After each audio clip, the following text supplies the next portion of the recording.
Your story is light on numbers, but a little bit means a whole lot. Yeah, I mean, Uber, is what, a $40 billion company that's raising a $50 billion round that we know very little about because they're not publicly traded. They don't have to disclose anything. So even sort of the slightest hint at what their revenue looks like, what their profits look like, is really important to Silicon Valley. And your story that says $450 million in revenue and $470 million in losses doesn't even have a date as to when those might be. That's true. But one might assume that if they're raising money now, that might apply to last year. You don't have to tell me yes or no, or I don't even know. We don't say in the story. I think people, it seems to, the spokesperson says they're substantially old, which would signal that maybe they're from 2014, but I don't know. Yeah. Your thoughts? Well, it's interesting. The company's clearly on the minds of many customers and taxi drivers and folks who every business person I talk to in every business. How about that? That's right. Well, it's one of the most rapidly growing areas of employment, arguably at the edge of automation itself, because one day those drivers will be robots themselves. But it is a fascinating story playing out in metro by metro, country by country, and so everyone's eyes is on the company to say, is this a business model that scales? Is it a business model that we'd like to Let's imitate? talk about metro to metro. Let's talk about the states in the United States where they're having regulatory difficulties. They are not few and far between. There's a company so aggressive, they're going into places where they're fighting problems like Oregon, Alaska, Texas, New York, Pennsylvania, and I'm being generous. I'm not mentioning California, where they're fighting about the very definition of what an employee is. And if you think that is something, look at the world. When we look at all the places that are having problems in the world, that's a lot of problem. Canada, Colombia, UK, Germany, Belgium, Netherlands, France, Portugal, Italy, Spain, South Korea, China, India, Taiwan, Thailand. Take a deep breath there, Johnson. Chill out. These guys are undeterred, Eric, which makes for good stuff if you cover Uber. But it's a fairly aggressive push here. Yeah, it's an amazing story. I mean, I think one thing to point out is just, they have all these challenges. That means they're growing in so many places, right? They're in more than 300 cities, and they want to spend to get into every city they can.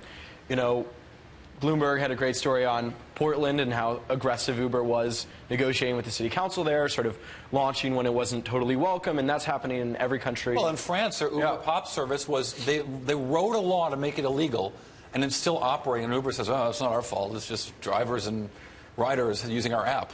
Well, I mean, Uber says no court has told their Uber Pop service that it needs to shut down. There's a lot of political pressure. Until two of their leaders got arrested. They're being held by French authorities and looks like they could be in trouble. Okay, so I used to count for a living when I was a portfolio manager, and I don't do this stuff anymore, but I did a lot of math today based on your story, and I created a ghetto Uber model. I'm going to show you that math. So if you figure Uber's got 2 million users, and there are reports saying as many as 8 million, and you figure each user uses it about once a week. And, I don't know anyone who uses it once a week. I know people who either use it many times a day or not at all. And then cost per ride, I'm just going with $20. There's UberX, there's Uber SUVs, but $20, which I think is about right.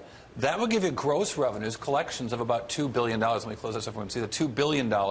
And that would mean that their cut would be about $416 million, which is what your story came up with. But there's a lot of assumptions here. And I wonder, Steve, when you look at this, which of my numbers is most stupid, right? I've got 3 guesses here of 2 million users all over the world.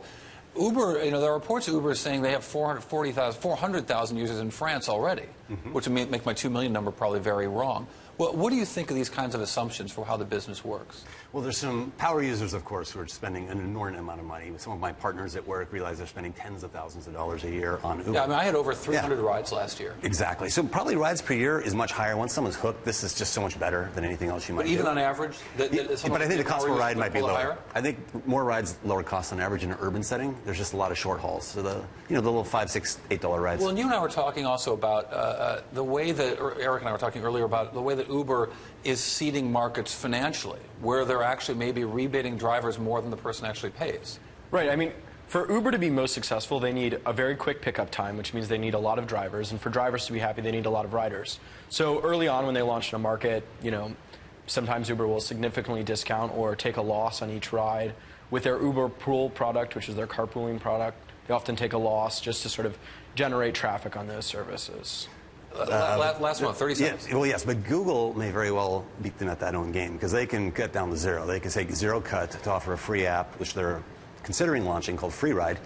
And so this game could get very interesting. Wait, Google's going to launch something called Free Ride? They're considering it. They're debating it. They're on the fence as to whether they should offer it. But the go-to-market would be offer the free app, get people used to it while they're still human drivers, then flip them all over to the Google autonomous car once it's available.